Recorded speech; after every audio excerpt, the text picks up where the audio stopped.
السلام علیکم۔ سورہ علم نشرح کے آخر میں اللہ تعالیٰ نے ارشاد فرمایا فَإِذَا فَرَغْتَ فَانْصَبْ وَإِلَىٰ رَبِّكَ فَارْغَب۔ یہ رسول اللہ صلی اللہ علیہ وسلم سے مخاطب ہو کر اللہ تعالیٰ نے فرمایا ہے، توجہ دلائی ہے کہ جب آپ اس مشن کی ذمہ داریوں سے عہدہ برآں ہو جائیں، فارغ ہو جائیں جو آپ کو تفویض کیا گیا ہے، تو پھر آپ اپنے رب کی بندگی عبادت کے لیے کمر کس لیجئے گا اور اسی کی طرف پھر متوجہ رہیے گا، اسی کا شوق، اسی کی رغبت اور اسی کو اپنا مقصد بنا کر اس کی عبادت کے کام میں لگ جائیے گا۔ یہ بات جو قرآن مجید نے بیان کی ہے، دین کی ایک بہت بڑی حقیقت کا بیان ہے، خاص طور پر وہ لوگ جو دین کا کام کر رہے ہیں ان کو اسے سمجھنا چاہیے کہ دین کے نام پر ہم جو کچھ کام کرتے ہیں ان کی گرچہ بڑی اہمیت ہے، لیکن سوچنا چاہیے کہ ہم لوگوں کو جا کر جس چیز کی طرف بلا رہے ہیں، یعنی خدا کی طرف بلا رہے ہیں، اپنے رب کی طرف بلا رہے ہیں، تو ہمیں سب سے پہلے خود پروردگار عالم کی سمت کھڑا ہونا چاہیے۔ یعنی جس رب کی سمت ہم لوگوں کو بلا رہے ہیں،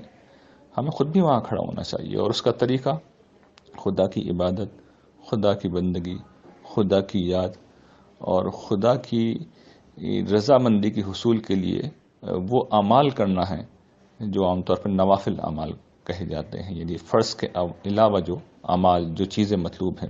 ان کو اختیار کرنا چاہیے، کیونکہ وہ خدا کا قرب عطا کرتے ہیں۔ یہ بات سمجھنی اس لیے بھی اہم ہے کہ دور جدید میں یہ ایک بہت بڑا مسئلہ ہو گیا ہے کہ خارج میں